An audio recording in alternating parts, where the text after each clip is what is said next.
എല്ലാവർക്കും എൻ്റെ വീഡിയോയിലേക്ക് സ്വാഗതം. അപ്പം ഞാൻ ഇന്ന് പറയാൻ പോകുന്നത് എന്നാണെന്നറിയാമോ? പ്രാർത്ഥനയെക്കുറിച്ചാട്ടോ. അപ്പോൾ കഴിഞ്ഞ ദിവസം ഞാൻ അമ്പലത്തിൽ ഇങ്ങനെ പോയി കഴിഞ്ഞപ്പം ഒരാളെന്നോട് ചോദിച്ചു, ഇങ്ങനെ അമ്പലത്തിലൊക്കെ പോയി പ്രാർത്ഥിച്ചിട്ട് എന്തെങ്കിലും മെച്ചമുണ്ടോ ജീവിതത്തിലെന്ന് ചോദിച്ചു. അപ്പം ഞാൻ പറഞ്ഞു, എനിക്കൊരു പോസിറ്റീവായ ഒരു ഇത് എൻ്റെ ജീവിതത്തിലുണ്ട്. എനിക്ക് ഒത്തിരി മാറ്റങ്ങളുണ്ട്. പണ്ടത്തെ പോലെയൊന്നുമല്ല, നല്ല രസമൊക്കെ തോന്നുന്നു, സന്തോഷം ഉണ്ടാവും, മനസ്സിന് ശാന്തിയുണ്ട്, സമാധാനം ഉണ്ടെന്നൊക്കെ ഇങ്ങനെയൊക്കെ ഞാൻ പറഞ്ഞു. അപ്പം പുള്ളി പറഞ്ഞു, അതുകൊണ്ട് എന്തെങ്കിലും ഒരു പ്രയോജനമുണ്ടോ, പ്രയോജനം എന്തെങ്കിലും ഉണ്ടായിട്ടുണ്ടോ എന്ന് ചോദിച്ചു. അപ്പം ഞാൻ പറഞ്ഞു, അത് നിങ്ങൾ നിരീശ്വരവാദി ആയതുകൊണ്ട് തോന്നുന്നതാണ്. ജീവിതത്തിൽ ഒത്തിരി മാറ്റങ്ങൾ ഉണ്ടാക്കാൻ പ്രാർത്ഥന കൊണ്ട് സാധിക്കും എന്ന് പറഞ്ഞു. പെട്ടെന്ന് എൻ്റെ മനസ്സിലേക്ക് അലക്സാണ്ടർ ജേക്കബ് സാറിൻ്റെ ഒരു പ്രഭാഷണം പണ്ട് ഞാൻ കുറേ നാൾ മുമ്പ് ഞാൻ കേട്ടതുണ്ട്. അത് ഞാൻ പെട്ടെന്ന് ഓർത്തു. ഞാൻ എന്നിട്ട് അയാളോട് പറഞ്ഞു, പ്രാർത്ഥന കൊണ്ട് എന്തെല്ലാം മാറ്റം ഉണ്ടെന്നറിയാവോ? പ്രാർത്ഥന കൊണ്ട് നമുക്ക് ആരോഗ്യം ഉണ്ടാകും, ബുദ്ധി ഉണ്ടാകും, പിന്നെ നമ്മുടെ മനസ്സിനൊരു ശാന്തി, സമാധാനം എല്ലാം ഉണ്ടാകും പ്രാർത്ഥന കൊണ്ട് എന്നിങ്ങനെ ഞാൻ പറഞ്ഞു. അപ്പോൾ ഇങ്ങനെ എന്നോട് ചോദിച്ചു, എങ്ങനെ ആരോഗ്യം ഉണ്ടാകണമെന്ന് ചോദിച്ചു.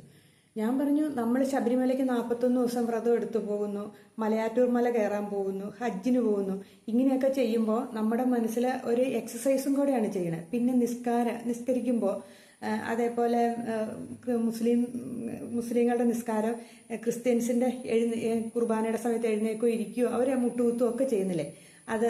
പിന്നെ ഹിന്ദുക്കളുടെ ആണെങ്കിൽ പഞ്ചാംഗ നമസ്കാരം, സർവാംഗ നമസ്കാരം എന്നൊക്കെ പറഞ്ഞിട്ട് ഇതുമൊക്കെ ഓരോ എക്സസൈസുകളല്ലേ, ഒന്ന് ചിന്തിച്ചു നോക്കിയാൽ ശരിയാണോ എന്ന് ഓർത്തു. പിന്നെ ഞാൻ പറഞ്ഞു, വ്രതം എടുക്കില്ലേ, എന്തോരം വ്രതങ്ങളാണ് എടുക്കുന്നത്, അതൊക്കെ അവരുടെ വയറിനും മനസ്സിനും ശരീരത്തിനും ഒക്കെ എന്തോരം പോസിറ്റീവ് എനർജി നൽകുന്ന കാര്യങ്ങളാണ്. അതുമൊക്കെ ഒത്തിരി മാറ്റങ്ങൾ ജീവിതത്തിൽ ഉണ്ടാക്കും എന്നിങ്ങനെ പറഞ്ഞു. അപ്പോൾ പിന്നെ ഞാൻ പറഞ്ഞു, ഒരു ഒത്തിരി രോഗത്തിനെ പ്രതിരോധിക്കാനുള്ള ശക്തിയും കൂടി ഇവർക്ക് ഉണ്ടാകും എന്നൊക്കെ പറഞ്ഞിങ്ങനെ സംസാരിച്ചു. ശരിക്കും ഉണ്ടല്ലോ, ഈ പ്രാർത്ഥന കൊണ്ട് നമുക്ക് ഒരു തെറ്റും ചെയ്യാൻ നമുക്ക് തോന്നില്ല. കാരണം നമ്മുടെ ഉള്ളിൻ്റെ ഉള്ളിൽ ഒരു പോസിറ്റീവ് എനർജി ഉള്ളത് കൊണ്ട്, ഈ പ്രാർത്ഥിക്കുമ്പോൾ നമ്മുടെ മനസ്സിലേക്ക് ഒരു പോസിറ്റീവ് എനർജി വരുന്നതുകൊണ്ട് നമുക്ക് എന്നാന്ന് പറയണേ, നേരെ അങ്ങനെ ഒരു തെറ്റ് ചെയ്യാൻ നമ്മളെ പ്രോത്സാഹിപ്പിക്കില്ല.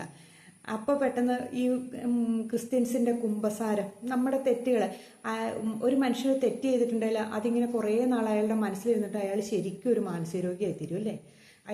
ആ തെറ്റിങ്ങനെ മനസ്സിൽ കിടന്ന് ഇങ്ങനെ വേദന എടുത്ത് അയാൾ അറിഞ്ഞോ അറിയാതെ ചെയ്താണെങ്കിൽ പോലും അയാളുടെ ഉള്ളിൻ്റെ ഉള്ളിൽ അതൊരു വേദനയായി, വിഷമമായി ഇങ്ങനെ കിടപ്പുണ്ടായിരിക്കും.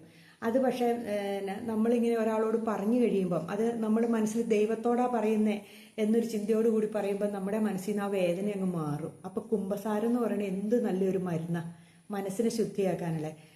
അതേപോലെ ഹിന്ദുക്കൾക്ക് ആണെങ്കിൽ സമർപ്പിച്ച് പ്രാർത്ഥിക്കുക ഒക്കെയുണ്ട്.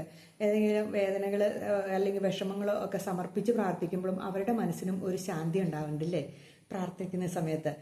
അതേപോലെ നമ്മൾ ഈ പ്രാർത്ഥിക്കുന്ന സമയത്ത് നമ്മുടെ മനസ്സ് ശാന്തമായി, ഒരു ദേഷ്യമോ വെറുപ്പോ വിദ്വേഷമോ ഇല്ലാണ്ടിരിക്കുമ്പോൾ മനസ്സിനെ ശാന്തമാക്കാൻ നമുക്ക് സാധിക്കുന്നുണ്ട്. അത് എല്ലാവരുടെയും പ്രാർത്ഥന.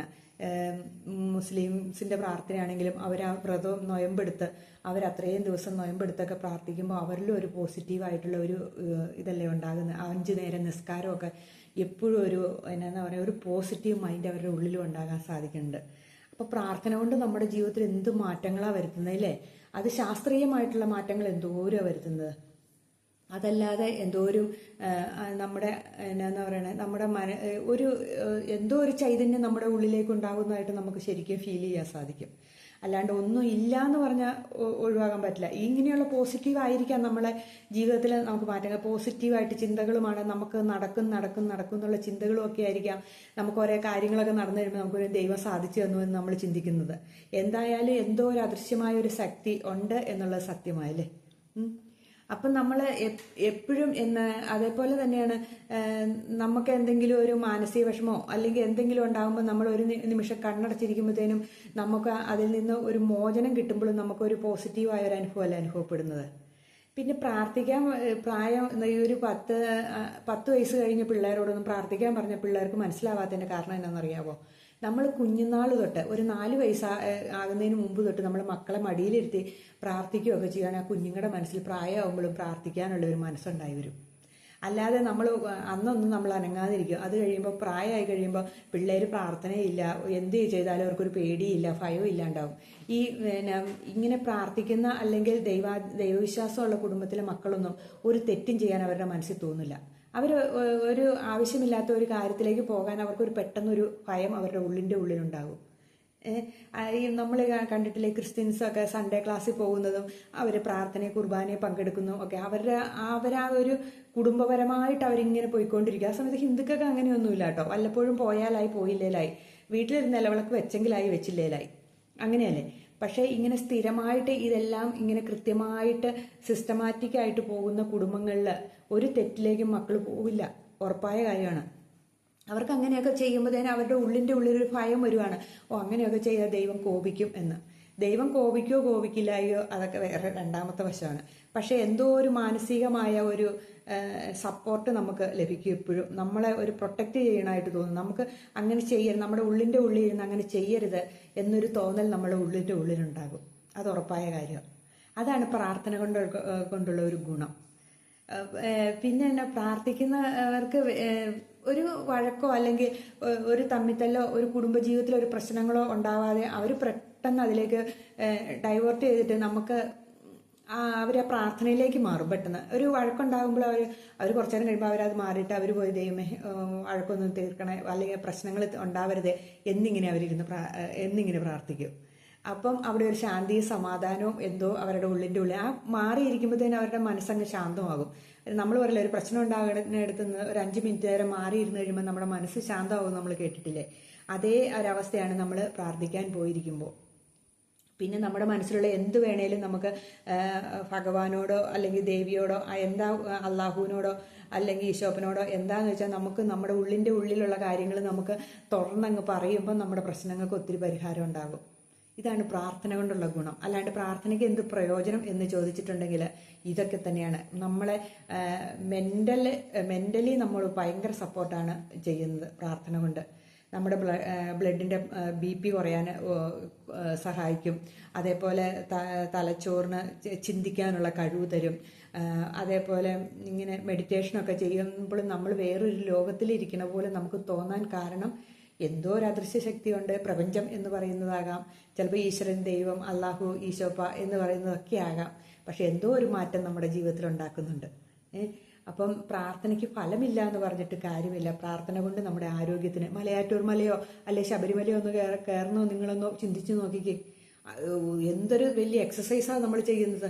അത് സ്വാമിയെ ശരണയ്യപ്പോ എന്നും പറഞ്ഞുകൊണ്ട് അങ്ങനെ മന്ത്രം വിളിച്ചുകൊണ്ടാണ് നമ്മളവിടെ കയറുന്നത്. മലയാറ്റൂരാണെങ്കിലും ഒന്ന് ഓർത്ത് നോക്കി, പ്രാർത്ഥിച്ച് കുരിശുമാലയൊക്കെ ജപിച്ചാണ് അവർ മലയാറ്റൂർ മലയൊക്കെ കയറുന്നത്. കുരിശൊക്കെ ചുമന്നുകൊണ്ട് കയറുന്നവർ ഇല്ലേ? അപ്പം അവരുടെ മനസ്സിൽ ആ ഒരൊറ്റ കാര്യത്തിൽ ആ കോൺസെൻട്രേഷൻ ചെയ്ത് അവരിങ്ങനെ കയറി പോകുന്നത് അവരുടെ മനസ്സിലുണ്ടാകുന്നത്. അതേപോലെ മക്കയ്ക്ക് പോകുന്നവർ, ഇതൊക്കെ ഒരു ഭയങ്കരമായ ഒരു പോസിറ്റീവ്. ഏത് സമയം നാമജപത്തിലും ഇങ്ങനെ മുഴുകിയാണ് അവരാ പോകുന്നത്. അപ്പോൾ അവരുടെ മനസ്സിനുള്ള വേറെ ചിന്തകളെല്ലാം അങ്ങ് മാറി അവരുടെ മനസ്സൊരു പോസിറ്റീവായിട്ട് മാറും. അത് ഉറപ്പായ കാര്യമാണ്. അപ്പം ഇങ്ങനെ ഒന്ന് ചിന്തിച്ചു നോക്കിയേ നിങ്ങൾ, ശരിയല്ലേ എന്ന്. എന്തോ ഒരു എക്സസൈസ് നമ്മൾ ചെയ്യുന്നുണ്ട്. നമ്മൾ ഓർത്ത് നോക്കി 5 നേരം നിസ്കരിക്കുന്നവരെ എത്ര പ്രാവശ്യം കുനിയോ നിവരോ കഴുത്തൊക്കെ 2 വശത്തേക്ക് ഇങ്ങനെ മാറ്റി വയ്ക്കുക. മുസ്ലിംസിൻ്റെ നിസ്കാരം കണ്ടിട്ടില്ലേ? അതേപോലെ ഹിന്ദുക്കളുടെ പഞ്ചാംഗ നമസ്കാരം സ്ത്രീകളും സാഷ്ടാംഗ നമസ്കാരം ആണുങ്ങളും നടത്തുന്നത് കണ്ടില്ലേ? അതൊക്കെ ഭയങ്കര ഒരു എക്സസൈസാണ്. കുനിയോ നിവരുവോ, പള്ളിയിലാണെങ്കിലും ക്രിസ്ത്യൻസിൻ്റെ പള്ളിയിൽ കുനിയോ നിവരുവോ എഴുന്നേറ്റ് നിൽക്കുവോ ഒക്കെ ചെയ്യും. കൈയൊക്കെ ഇങ്ങനെ ഉയർത്തിയൊക്കെ അവർ പ്രാർത്ഥിക്കുമ്പോഴത്തേനും എല്ലാ അവയവങ്ങൾക്കും ഒരു എനർജി ഒരു വർക്ക് ചെയ്യുന്ന സമയമാണ്. അപ്പം നമ്മുടെ കോൺസെൻട്രേഷൻ മുഴുവൻ അതിലേക്ക് പോവുകയും നമ്മുടെ മനസ്സിൽ ഒരു ശാന്തി കിട്ടും എന്നാണ് എനിക്ക് മനസ്സിലായത്. അപ്പോൾ എല്ലാവർക്കും ഒരു യോഗ പോലെ തന്നെ. അപ്പം പിന്നെ നമുക്ക് ഞാൻ പറഞ്ഞില്ലേ, ഒരു പോസിറ്റീവ് എനർജിയാണത്. അത് വല്ലാത്തൊരു എനർജി ആട്ടോ. അപ്പം എല്ലാവരും പരമാവധി നമ്മുടെ മക്കളെയും നമ്മളെ കുടുംബാംഗങ്ങളെയൊക്കെ പ്രാർത്ഥനയിൽ ഉൾപ്പെടുത്തുക. നമുക്ക് അപ്പോൾ ഒരു തെറ്റ് ചെയ്യാണ്ടിരിക്കാൻ ഒരു മനസ്സും കൂടെ ഉണ്ടാകും. എന്തെങ്കിലും തെറ്റുകൾ ചെയ്തിട്ടുണ്ടെങ്കിൽ ക്രിസ്ത്യൻസിന് അവർക്ക് കുമ്പസാരിക്കാനുള്ള ഇതുണ്ട്. ഹിന്ദുക്കൾക്കാണെങ്കിൽ സമർപ്പിച്ച് പ്രാർത്ഥിച്ചേക്കുക, പൊറുക്കണം എന്ന് പറയുക. എല്ലാ തെറ്റുകളെ സമർപ്പിച്ച് എല്ലാ കർമ്മബന്ധങ്ങളിൽ നിന്നും നമ്മളെ മോചിപ്പിക്കണമെന്ന് പ്രാർത്ഥിക്കുക. മുസ്ലിംസിന് എനിക്കറിയില്ല അവരുടെ പ്രാർത്ഥന എങ്ങനെയാണ്, എങ്കിലും അവർക്കും സമർപ്പണം ഉണ്ടായിരിക്കാം. അപ്പം ഇങ്ങനെയൊക്കെ പ്രാർത്ഥിക്കുമ്പോൾ തന്നെ നമ്മുടെ മനസ്സിലേക്കൊരു ഭയങ്കര പോസിറ്റീവ് വൈബ് ഉണ്ടാവും. അല്ലേന്ന് നിങ്ങൾ ചിന്തിച്ചു നോക്കി, അങ്ങനെയൊക്കെ ഒന്ന് നിങ്ങൾ ചെയ്തു നോക്കിയേ, നമ്മുടെ ജീവിതമൊക്കെ മാറി മറിയുമെന്നേ. അപ്പോൾ എല്ലാവർക്കും ഞാൻ നല്ലൊരു ദിവസം ആശംസിക്കുന്നു.